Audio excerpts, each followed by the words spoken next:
historians, and welcome to the February Revolution. So this is obviously going to be our next lesson following on from World War I. So if you haven't completed those tasks and the impact of the First World War leading up to the February Revolution, you really should go back and do that, because those two things, or these two things, do kind of link in together.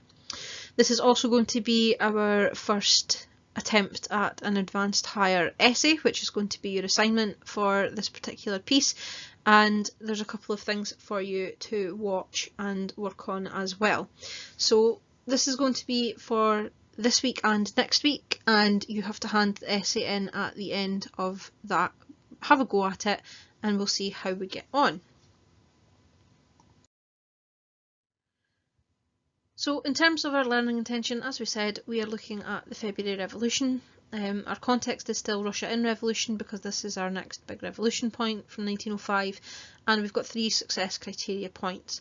So we're thinking about exploring the events that actually led to the revolution, we're thinking about describing what actually happened, and we're using this information as a skills piece of work, which we're then going to turn into our first proper essay. Chapter assignment is chapter 3 up to page 72, so you should have by now read the first 3 chapters of the textbook to make sure everything's making sense, and you're going to find more information and things in there that you'll be able to use to help you with this particular essay and this particular topic. So overview then, just as a wee bit of a recap, we know that in August 1914 Russia entered the First World War, and tensions in the country that had existed after 1905 and all the things we've looked at from there onwards suddenly seemed to disappear almost overnight. The Tsar seemed genuinely popular with his people again, and there was this instant display of patriotism, which was obviously very important. This good feeling, though, is rather short-lived. It doesn't last, it's kind of a honeymoon period, and when the patriotism starts to die down, suddenly people start to become very aggressive again and very much wanting more than what they are currently getting, or what their living conditions are currently providing. As the war continues, the Tsar begins to lose the support of key sections of Russian society, and basically the frequent losses and a very annoyed army lead eventually to popular uprising in February that will sweep the Tsar from power. So just kind of a quick spotlight on some information from the time. These 2 sources, A and B, are the situation in Petrograd in February 1917. And one of them is written by a 14-year-old boy who was actually there, and the other one is from an Englishwoman who was living in Petrograd at the time. So the boy first of all says, "Terrible things are happening in Petrograd. It has become a real battlefield. 5 regiments of the army have joined the revolt. Gunfire never ceases in our part of the city. The officers cannot go into the streets because the crowd disarms, it should be them, and even kills them. Worst of all, the soldiers have got hold of vodka and are drunk." So he's obviously saying that there's a lot of situational issues going on, and especially that it seems to be that the armies have joined in some sort of popular revolution or uprising that's happening, and they're now very drunk in the street. Source B says, "Today I saw a poor woman enter a bread shop and ask for bread. She was told there was none. On leaving the shop, seeing some bread in the window, she broke the glass and took the bread. A general passing in his motor car stopped and told her off. A crowd collected around him and smashed his car." So this is this idea that there's no food, and the people are starting to become very upset about this, and they're now resorting to violence to try and get the food, which is obviously a problem. So if you think about what this tells us about the situation in Petrograd, the soldiers are starting to lose their faith in the Tsar and in the army. Obviously the war is continuing and it's really bad, and they're not actually happy about this, and also it's getting to the point where people are becoming really desperate back home, with things like bread queues and rationing becoming so bad that people are just starving and not getting on very well at all. So what this actually tells us really is that by the beginning of sort of January 1917, the position that Russia is actually in is very chaotic. Now, this term we're going to use quite a bit. It does become quite chaotic moving forward as well. There's defeats in the war, severe food and fuel shortages, there's a lack of social and political reform that they had been promised in 1905. It means really the support for the Tsar has been severely eroded to the point that it is almost no longer actually there anymore. As the end of February kind of closed, Nicholas had abdicated and a new provisional government had been set up to run Russia until an election could be held to establish a more firm government. But again, we will come back to that shortly. Now, I've got a key point for you just to kind of keep in mind, that you might be reading stuff online or looking at other articles and things, and you'll be seeing different dates and wondering, oh my word, just how many revolutions were there in Russia? We have talked about 1905, so keep that in mind as number one, but there is a reason for the different dates. There is only actually 2 revolutions in 1917, which we refer to as the February and the October Revolution, but they are referred to that as the 2 events are referred to differently in some other texts or some other primary source documents that you might see. Now, the reason for that is that the Russian calendar is slightly different, and they were originally the Julian calendar, which is the same one that we use and still use today, and then they switched to the Gregorian calendar in 1918. And there is a 3-day difference, comparison-wise, between the Julian calendar and the Gregorian calendar. So this meant that there was a 13-day difference between Britain and Russia as of that date in 1918. This was because of the Bolshevik government, who we're going to come back to. They were the ones that adopted the Gregorian calendar on the 31st of January 1918, and they declared that the next day, instead of being the 1st of February, you would wake up and it would be the 14th of February, and that was it, and they went from there. So some sources will still use this old style calendar from Russia at the time, while others will use the new style, but it is the same event. So if we're looking at it, the first revolution of 1917 happened on the 23rd of February 1917, and the second one on the 25th of October 1917. But if you are going by the Gregorian calendar, it was the 8th of March 1917 and the 7th of November 1917, which doesn't seem to have the same sort of ring to it. The March and the November Revolution doesn't feel as good as the February and the October Revolution, so it is this one here that we are going to be using. So February Revolution and October Revolution, but if you see that anywhere else, don't be confused, it is the same event. Okay, feel free to have a bit of a complaint about this if you wish in the team. I would like to see your opinions on this strange turn of events on calendars, but anyway, moving on.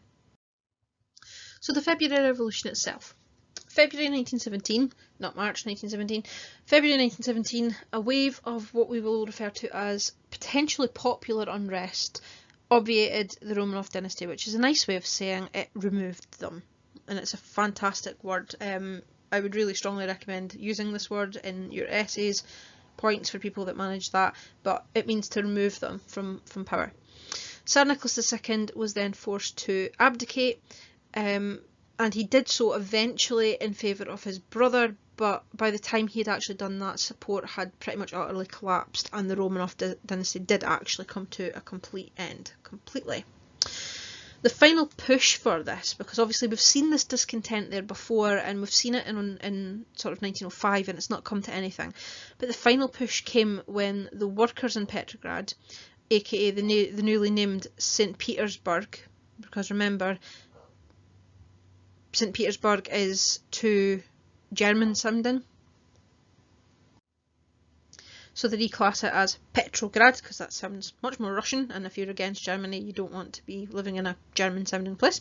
So the workers in Petrograd come out of the winter with very little prospect of general improvement in their lives.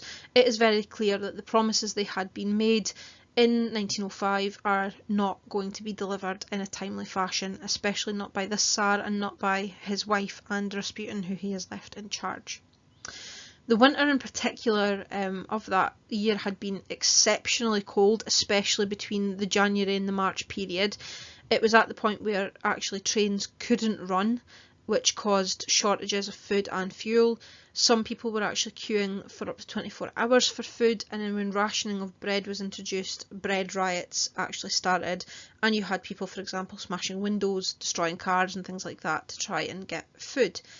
It's funny how quickly a riot will actually start when food's involved, but these people were starving and being deprived of food quite a lot up to this point, and this was kind of like the final straw for them. This then leads to strikes, with people refusing to go to work until something's done, and it leads to then lockouts of factories and high levels of tension in general. The Tsarina ignored warnings.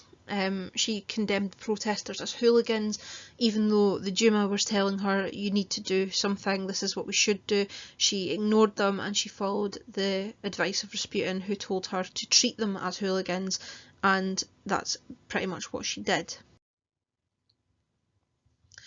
So, a general timeline of what we're actually looking at. Okay, so throughout 1916 we've got shortages, we've got unrest, we've got the harsh winter, strikes, lockouts, bread rationing going from £2.5 to £1.5, which is obviously not enough. That's maybe like the equivalent of like 10 slices of bread down to 5 slices of bread, something like that. Early in February 1917 we've got the queues for food, we've got bread rationing being introduced, there's scuffles and riots in these bread queues, and things are not going particularly well. Hungry people start to become very annoyed, they start to become weak and can't work, or they get very angry and start to riot in other areas of their lives, such as in their workplaces and things as well. On the 23rd of February 1917, during International Women's Day, there was a march, a good humoured march, which quickly became sort of politicised by women textile workers who were on strike, and they went past some of the working factories in the Viborg region and encouraged the men who were there to strike with them.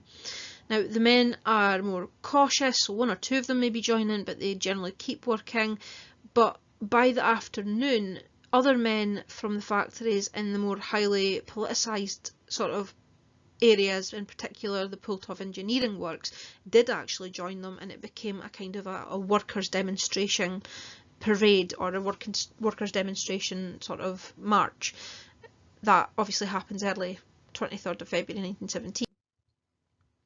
The next day, and up to the 26th of February 1917, this political march grew into more demonstrations, and as time goes on and more stories are being heard about the violence of these hooligans being put down, or the fact that people are not able to get food, much more political these demonstrations and these protests, originally these peaceful protests, ultimately become. And they start to become more political and start to demand things that are not necessarily demanding bread. They start demanding things like the war needs to end, the Tsar and the soldiers need to stop their fighting, the soldiers need to stop their brutality, the Tsarina needs to pay attention. Eventually they wanted the Tsar to be out of power, and the soldiers, the ones that had stayed on the Tsar's side during 1905, the saving grace as it were, start to join the demonstrations. They are now at the point where, remember, these soldiers are quite often being forced to fire upon their own family members and things like that, and they're now no longer willing to do that. They had done it in 1905, they had done it in other demonstrations in the lead up and to 1905 and then afterwards, but they are now looking at these people, seeing these people for what they actually are, which is the same as them, and they are very, very angry about it. Interestingly, if you think about what is going on currently in places like America, peaceful protests turning more political, and there starting to be reactions from government and things in charge, it's a very similar sort of situation. When there is so much particularly high tension about some sort of what is perceived to be an injustice, or is an injustice, or whatever we want to call it, these political under sort of bubbling moments like the war and the issues with the Tsar will then start to surface when demonstrations are being used, as the International Women's Day did actually show.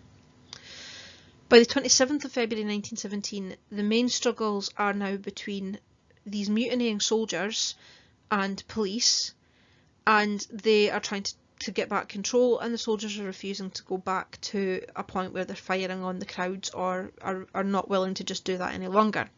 You've got stations being attacked, records being destroyed, prisoners being released, the police unable to actually do anything about it, and it becoming more and more chaotic as the days are going on. Also on the 27th of February 1917, the Duma then formed a special committee with representatives from the main opposition parties that existed in Russia at this point in time. The Army High Command ordered advancing soldiers to halt, and they basically turned to the Duma and asked for them to do something, because it was very clear that Tsarina Alexandra and Nicholas the Tsar was not going to. They were not going to do something to stop this mutinying of the army and this weakening of Mother Russia, as what the generals were seeing. The generals also told the Tsar that they would no longer support him. He had basically had his chance in 1905 and had failed, and they were kind of sick of being blamed as well in many regards. A lot of historians would argue that for the defeats that were happening in the First World War. So if you consider the fact that these men are the ones that are really the generals, and they're the ones that are in charge of the army, it would be very, very easy for these mutinying soldiers to spread, and then for the generals to be the ones that are attacked when the entire army eventually turns.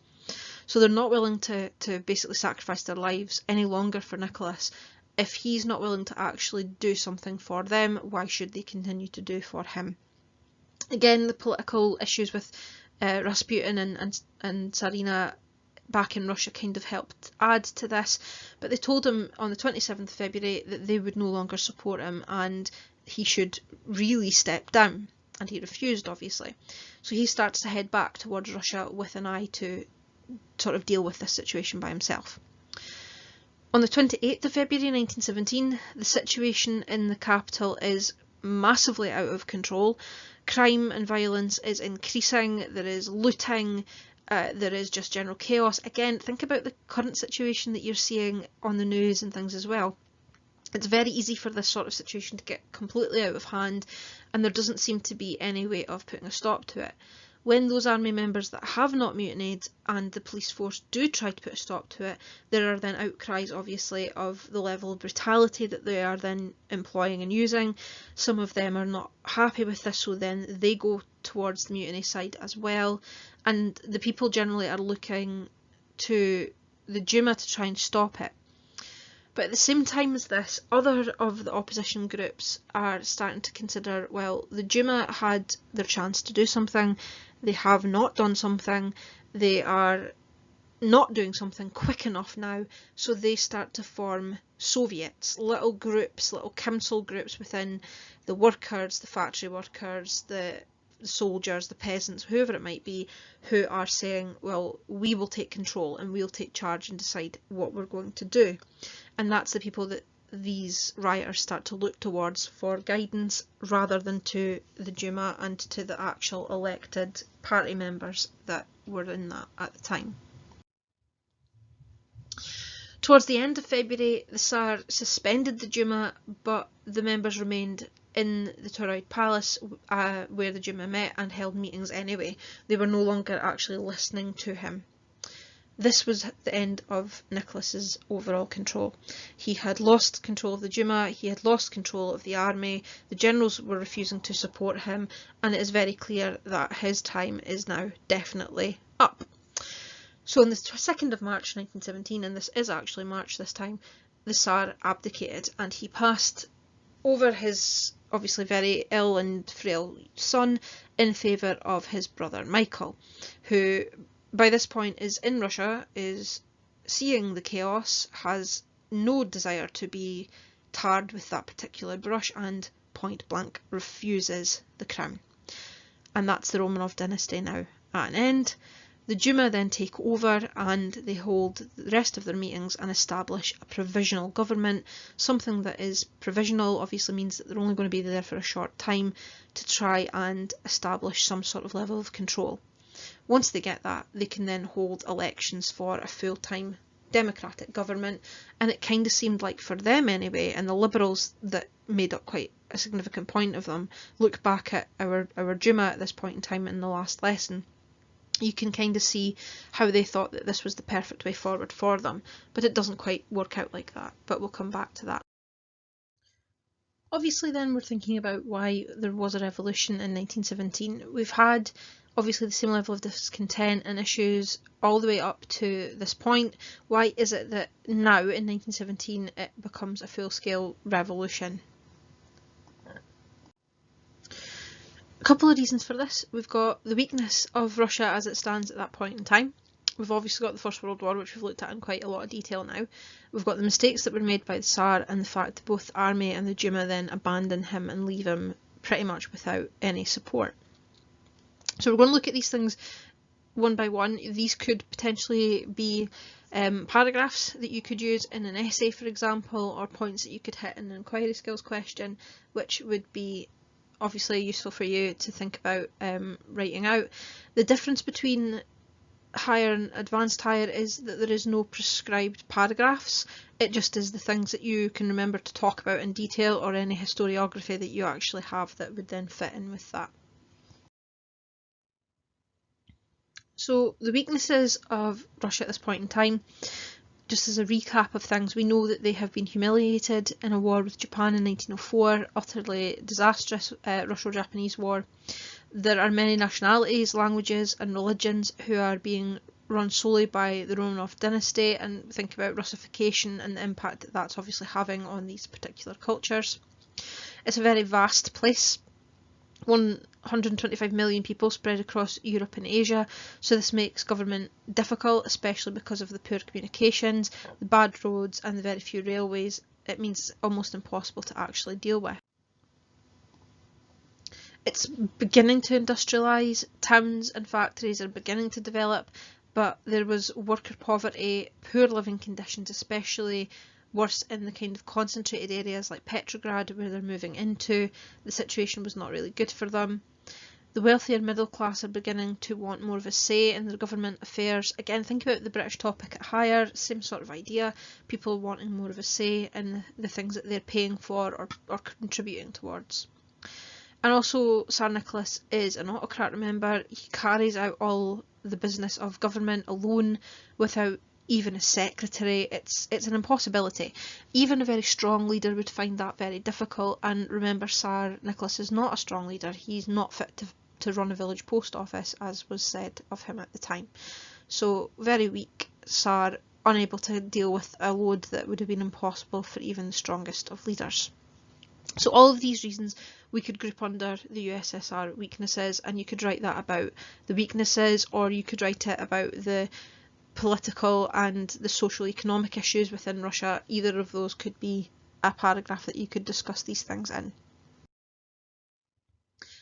Obviously we've talked about World War I being this huge impact on the situation in Russia, helped lead to the February Revolution actually taking place. So that's obviously a major thing to consider with this. The armed forces are being really badly led. They're very poorly equipped, like we saw. They've got the defeats at the two places I asked you to go and research, remember, at Tannenberg and Masurian Lakes, which mean the Russians are losing quite a large number of people, and this means the government are losing support from the Red Army. There are more than 15 million soldiers in this army for the war, meaning that less people are available to work on the farms and in sort of the countryside areas, and this then contributes to this nationwide food shortage, which we talked about. Railways are more difficult to operate with less workers, and then food transportation becomes very scarce. The prices for the food they do have rises along with the level of anger, discontent and hunger, and they become revolutionary people in cities such as Petrograd. By the winter, this really bad winter of 1916-1917, obviously things are really getting really bad. The food shortages are getting worse, and there's famine in the cities and things as well, which leads to a lot of issues with riots and bread queues and things. So definitely a leading cause of the February Revolution, and a massive contributing factor to that. The Tsar's mistakes. Obviously he takes personal control over the army. He's very unhelpful in the war effort, and he basically is the one that gets blamed for their defeat. He leaves the Tsarina in charge. She was an incompetent German as far as people were concerned, but definitely an incompetent leader, and she was involved with Rasputin, and there were rumours that she was trying to help Germany win, and there was other sorts of rumours about him as well. By February 1917, the government is in complete chaos because the Tsarina is not particularly good at this, and Nicholas fails to do anything to calm the situation down or appoint someone in her place to rule and take over things. So these kind of severe mistakes that he's been making all along kind of come to a head in this sort of going to the war, leaving the people that are not going to do what's best for the country in charge, and then when his government are telling him that, not actually doing something about it. Also, unlike 1905, we then have the army actually abandoning the Tsar. There are food riots in Petrograd that we've talked about the food shortages, and obviously there are other riots about the war as well, and the soldiers are refusing to put down the rioters, these hooligans that the Tsarina has labelled them as. The government basically have lost control of the country and the armed forces, which was not the case in 1905. They kept the armed forces on side, but this time they haven't managed to do that. And then we've got the Duma abandonment happening as well. The members of the Duma went to Nicholas and told him to abdicate, and then 2 days later he obviously did, and they formed the Provisional Government. Now, when we think about what factors we could obviously use, there are other things that we could add in based on all these things we've talked about, so you could use that really simple breakdown, but if you wanted a bit more information to add in or other things to pick from, especially for when it comes to maybe recall points or something in a inquiry skills question, the mnemonic that I quite like for the February Revolution is towards, as in it was a move towards revolution from 1905, and these stand for the Tsar, opposition, the war, the army, Rasputin, the Duma, and social factors as well. And you can see them here, society discontent there, and you can see them here on the slide, and I'll go through them in a bit more detail. But what I really recommend that you do is you pause the slide at 27 minutes and you maybe make a copy of this mnemonic, do it in colour so that it stands out so you've got it. So just the breakdown of the mnemonic. So the Tsar, we've said that Russia's obviously this autocratic place. He's running the country with the help of very few ministers, supported by the army, the church, the nobles, the civil service and the secret police or the Okhrana, and many Russians wanted a more democratic form of government at this point in time. In terms of O for opposition, we've got growing political opposition, so the political parties and other groups in Russia are beginning to demand changes in the way the country is being run. Support grew for the Social Democrats, the Social Revolutionaries and the Cadets, the Liberal group, wanting more say in how things were going on. In terms of the war, the Russian economy is collapsing due to it. Factories are closing, transport's disrupted, prices are rising faster than wages are. Terrible food shortages, strikes and demonstrations grew more common as time goes on through 1916, then that horrible winter, and in 1917 more and more demonstrations are starting to happen. In terms of the army, we've got the Russian army suffering badly in the First World War due to the lack of equipment, inadequate training and poor leadership. The Tsar decides to take personal command. As a result, he's blamed and he loses the support of the army in February 1917, unlike in 1905. Rasputin, believed to have the power over the royal family, and people become suspicious of the Tsarina's friendship with him. These suspicions become more serious when the Tsar leaves Petrograd to take command and leaves his German-born wife on her own as commanding person of Russia while he's at the front lines, so that's an obvious issue as well. The Duma and this general discontent and things as well with that, they wanted power. Doesn't have any real power and they want to play a bigger part in governing Russia. Obviously they are sick of the Tsarina and the issues that have been left by the Tsar, so the Duma then becomes a really powerful move forward, which he didn't have in 1905. In the society discontent, you've got poverty and hardship, big differences between the richer and the poorer people, peasants in the countryside, workers in the towns suffering from low wages, long hours, horrible working conditions, and the poor just generally wanted to improve their standard of living, so they become revolutionary as well. Okay, so pause the video at roughly about 30 minutes and there's a focus task for you to do here, page 67 and page 69, focus route on 67 and the activities question 1 to 3 on page 69. So pause the video, do these questions and then come back at roughly 30 minutes in. So one of the key sort of issues surrounding the February Revolution is something that's kind of plagued historians for a very long time. It's the question of whether or not it was a popular uprising, which if you think back to when we talked about what a revolution should be, this really was, or if it was just kind of the spontaneous eruption of discontent that pretty much just carried the Tsar from power. So if we think about the events in a little bit more detail, if you think about the starting point of it, which is the 23rd of February 1917, International Women's Day, is there evidence that the events were popular and spontaneous or not? Did they happen? Were they actually planned? Now, the International Women's Day situation became the kind of main kicking off point for the protests and things like that, but it wasn't originally intended to be that. So in a lot of ways you could argue that it was spontaneous because they did it anyway, but it was popular because so many people did join it in. So it's a little bit of both in that sort of situation. Some historians, for example, Orlando Figes, which is a fantastic book he's written here, The People's Tragedy, The Russian Revolution. I would definitely recommend that you check it out. If we don't have a digital copy of it on the team, then let me know. We definitely have a physical copy of it back at school, but you can let me know and I'll see if I can find you a digital one. His argument is it all began with bread, or it all began in the bread queues, is the other famous quote by him of the same sort of argument. If you consider what the implications of this quote actually is, which one do you think that this would come down into? Is it a popular and spontaneous revolution? Is it spontaneous and not popular? Did it just happen on its own? What are you thinking about that?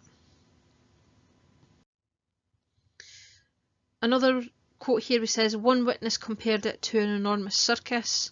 It says ibid there. Now, just as a quick point, for this, it's a Latin word. It means basically in the same place. So we use this term any time that we're providing an endnote, a footnote, or a citation or a reference for a source that was cited already in the preceding endnote or footnote. So this one's from the same book that we just saw on the other slide. It's just a slightly different page, so we put that in there to show that it's come from the same source rather than writing the whole source out again. So that's going to be really useful for your essays, for your footnotes if you're footnoting in essays, or if you are using it in your dissertation, but we will look at that in a little bit more detail. This one again, same book. It says a statue of Alexander III was conquered. Brave and in full view of the police, this confirmed in the minds of the crowd a revolution was taking place. Emboldened by the absence of repressive measures, so nobody stopped them, larger crowds came out on Saturday the 25th. So basically they're saying they did these things in the kind of first day, really without meaning for it to be a riot into a revolution, and when they weren't stopped, it kind of became more of a thing the next day and became much more violent as time went on.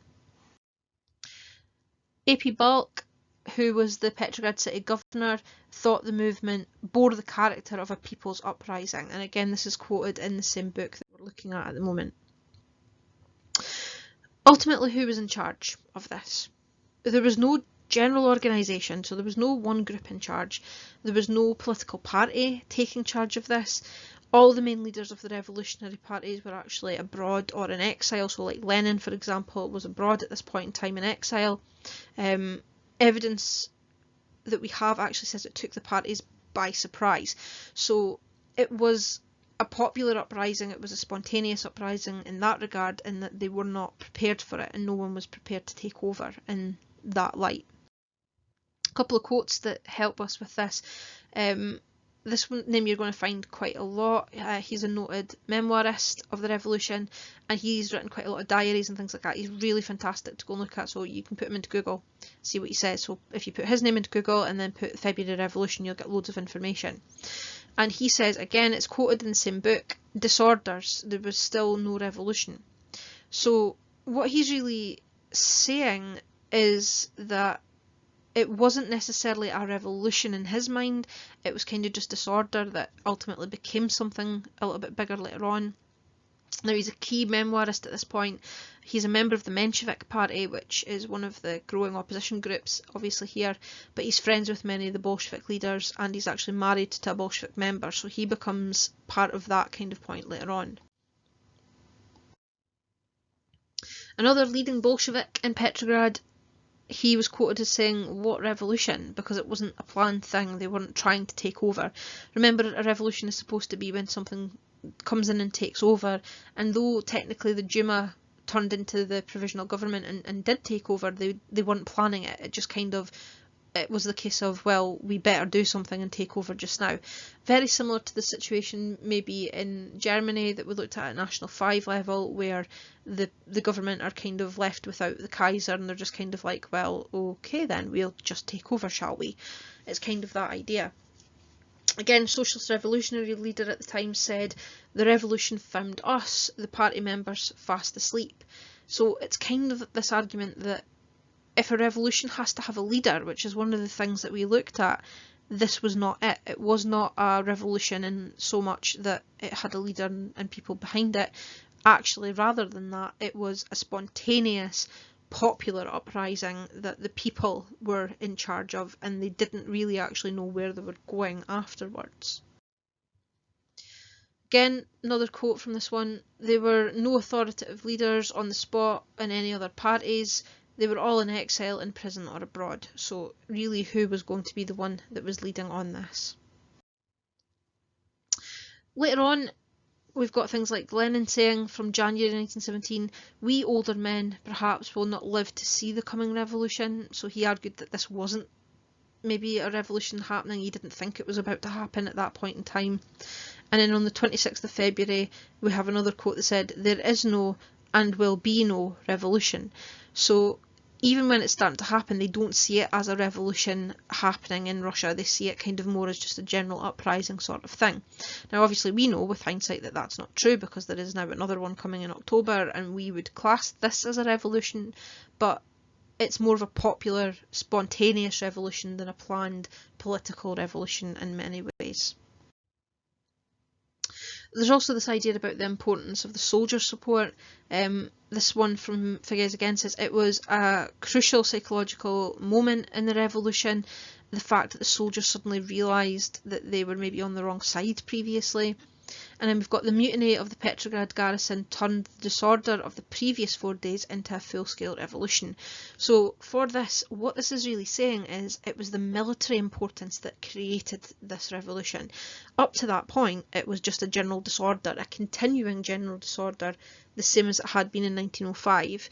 And then when the Petrograd garrison turned and when the soldiers turned, it is then that it becomes a proper revolution. So ultimately the question for us then becomes, could the Tsar have survived this like he had in 1905? There is a great debate amongst historians about the reasons for the fall of Tsarism in Russia and the reason for the February Revolution's ultimate success. Some people argue that it was generally Russia was making progress and it was starting to stabilise, but then the strains of World War I were basically just too difficult for any country, and because Russia was already sort of standing on cracked foundations, it basically just collapsed. Other people have argued that the 1905 revolution basically opened up possibilities for change, but the Tsar was unable to do this and he basically missed the boat a little bit, and then this just carried on as a result of that inability to change. Another historian, George Keenan, argues that the regime would have collapsed regardless, and if you look in the textbook at source 3.2, you can actually see what he says about that in a little bit more detail. The Soviet view, which comes later, stresses the importance of the development of a genuine Marxist party under Lenin, confronting Tsarism with a challenge it couldn't deal with. So basically they argue that this was a revolution, and no, he couldn't survive because he couldn't deal with the situation as it was. So there's a lot of different historical perspectives on this, and because we're all about historiography this year, you can have a look at pages 70 and 71. So pause the video roughly about 39 minutes and 50 seconds and read pages 70 and 71 and just make some notes or a mind map on the perspectives that are there, and then start the video up again. Okay, so basically what we've got the next couple of slides, there's some really great videos about this on YouTube. The first one here is 10 minutes long, and you can see the link there. It's also in our Advanced Higher playlist, so you should be able to just find it and click it, and it kind of gives you more of an impact on what was going on and a little bit more information in detail. So take the 10 minutes to watch this task, this video, and just note down any extra information that you can see or that you think is useful, or any other historians' points of view or points of view from the time that are useful as well. Okay, next task for you for this one is another episode of Something to Watch, as a documentary drama thing. This is on YouTube here at this link, and again it's in our Advanced Higher playlist, so you should be able to just kind of click that and watch it. It's 50 minutes long, so it is quite long, but it is really nice to just summarise everything that we've looked at with the war and the February Revolution, and you can again add to your notes if you want to, or just come back to it later on. Okay, so our first essay task. So this one comes from the 2019 past paper, so you can go and have a look at that on the SQB website if you like. It's how significant was the role of the military in causing the February Revolution of 1917. So I'm going to give you obviously 2 weeks for this. I'm not going to ask for it this week, just so that you have that time to kind of to work on it and practice it. So that's going to be your assignment's going to come up with that, but the date will be slightly further ahead, so you can see that as well. Just as a reminder, essays start with introductions, and I know we've only briefly kind of gone over how to do the essay this year at Advanced Higher level. I just want you to have a look back at the essay skills that we looked at and see how you do with this. It's a first draft at Advanced Higher. I just want to see what you do. You're remembering all the same things from higher, so we're identifying the question, we're giving background, 2 or 3 sentences background to put it into context, we're giving some historians' views on the topic, so you might have to go and research that to find them. I am looking in your introduction for at least 1 or 2 historians' views that you can give to introduce your argument. Then you've got whatever your line of argument is going to be, so remember your conclusion statement is going to be there, and make it specific to your question, as well as naming the factors that you're going to discuss in your essay. Show how you're going to organise your work. So to help you out with this, I have given you the start of an introduction for this essay that you can copy and complete as a model introduction and then use for the essay in question.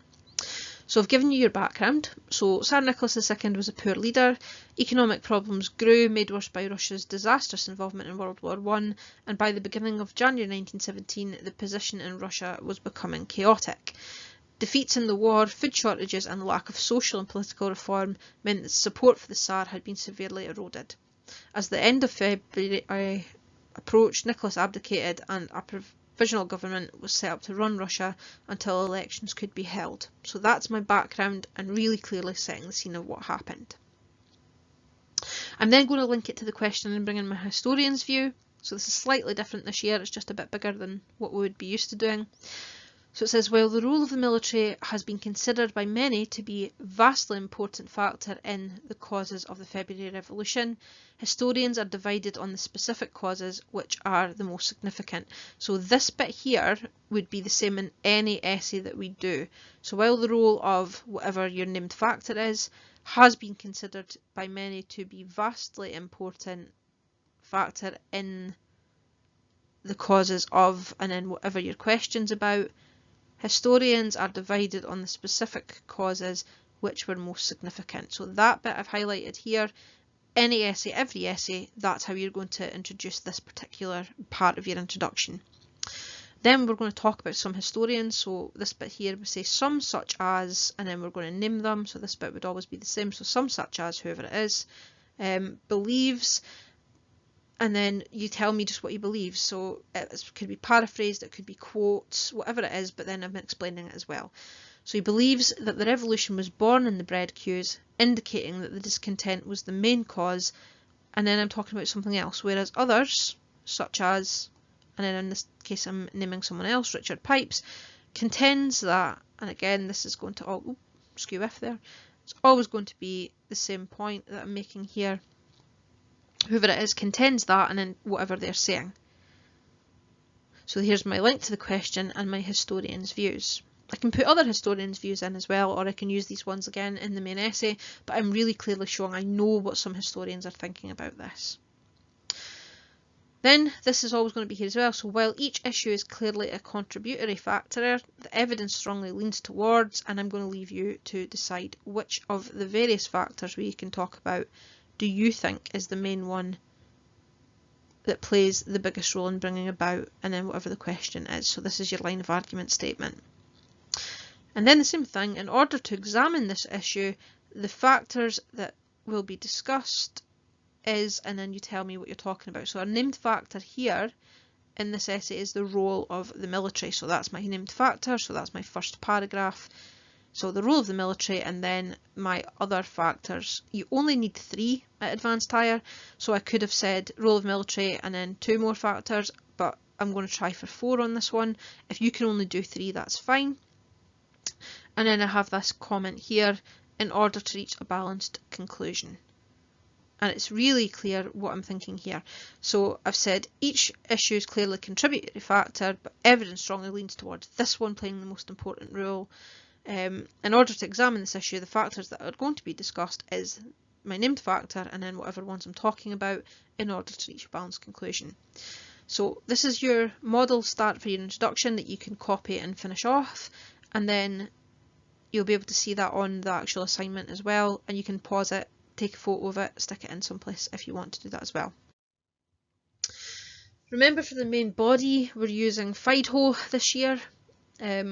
So factor, so introduce the factor you're going to discuss, give your information exactly the same, so relevant facts, 2 or 3 sentences, exactly the same as you would do at higher for whatever you're talking about, and then you go into your debate part. So when you're in your debate part, you're explaining, basically giving an argument, so your analysis point, why this issue is relevant in terms of the question, so why you're talking about it, the same as you would at higher, and then you're explaining again your analysis plus, where you're saying why is it not an issue, why is it maybe limited.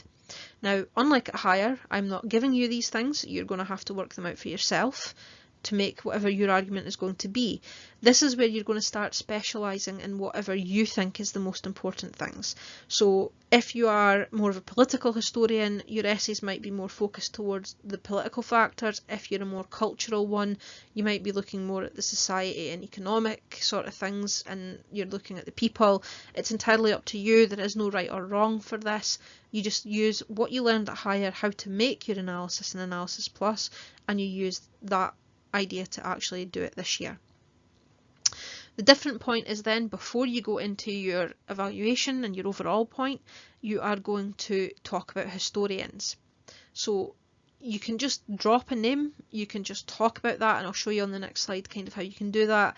Find some quotes online. It doesn't have to be quotes, it can be paraphrased, but give some opinions about what other historians are thinking. So you might choose a factor that you think is the most important and you're going to use historians that agree with you, or you might choose some historians that back up what you've said in your analysis point, or some that are in your explain points. That's absolutely fine. Now, the question I always get asked that you're not here to ask is, where do I find these historians? And the answer to that is either in the textbook, or some of the reading lists that we've looked at, or by putting it into Google and actually seeing what comes up. Look at what historians are saying, have a look at Google Scholar, see if you can find what other people are saying. Go and research it a little bit and look for it, see what you can find. Once you've found them once, you can then make a wee book of all these historians that you're talking about. So it's part of the research that you're doing with this. So describe what the historians are thinking about the issue and which bits link in. You don't have to make this a separate section if you don't want to. You could add it into your analysis and your analysis plus. That's absolutely fine. And then you go into your evaluation for your overall. So say how important the factor is when it's compared to the other factors, remember, if it's a named factor question, and why, and it's got to be new information. Is it the most important, the least important? Is it more important than another factor? What are you thinking? What are you arguing? And why are you arguing it? So try and use part of your analysis that you've not used to make your argument here. Remember, it's not supposed to be a repeated point. It's got to be something new, the same as it does at higher. Okay, so for this essay, for writing historiography, there are different ways that you might actually want to present your historiography, and what I'm looking for to see you do is at least use one of these. So pick one of them and use that. If you can use all three, I will be very impressed. If you can use two, I will be very impressed as well. But just pick a way that you want, that feels natural for you and your writing style to actually introduce your historian's views. So you might just use a drop-in, really simple, really straightforward. You just describe a historian's view that maybe agrees with your analysis. So you give your analysis point and then you say something like, Sally Marks supports this view, you know, Mike Lazowski supports this view. I don't know who it is you're talking about, but someone supports this view, and that's all you're saying, because you've already given all of that information in your analysis point. You might take that a little bit further. You might say, here's my analysis, and then you might say, Mike Lazowski supports this view by saying, and then you might decide to quote, and that could be fine. You might decide to do it as reasons. So you describe a historian's view and then outline why you think they think this. So you say Mike Lazowski supports this view, or is of the opinion, or Mike Lazowski says this thing, and this is because he finds that Nicholas was very silly for leaving the Tsarina in charge.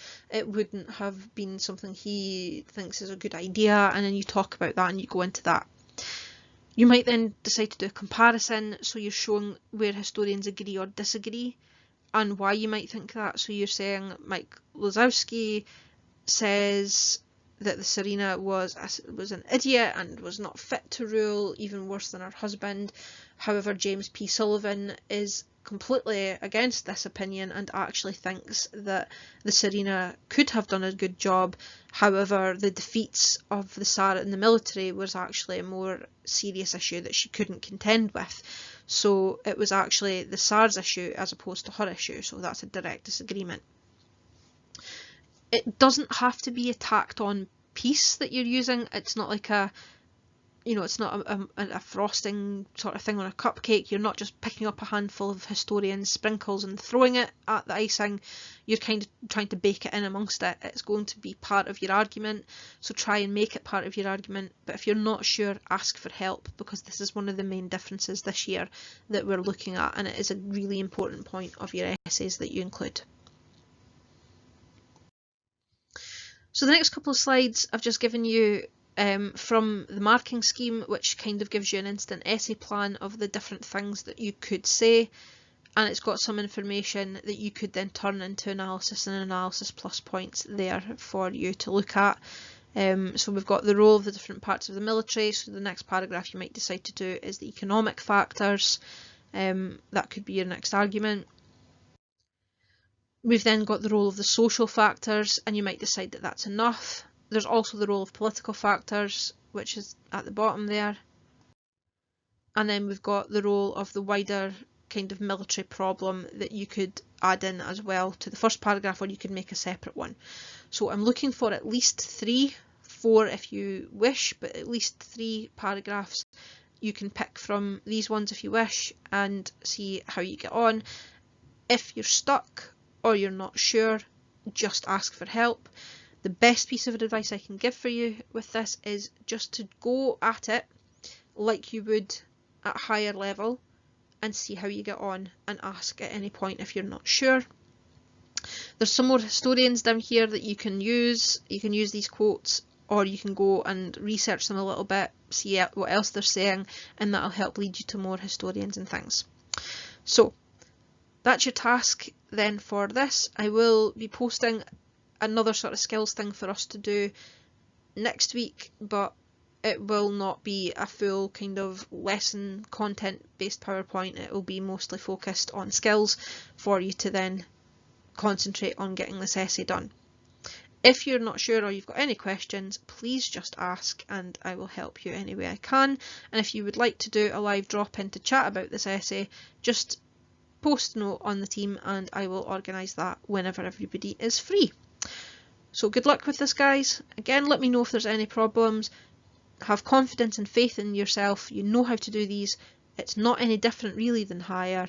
Let's just see how you get on. Remember, it's only the first essay.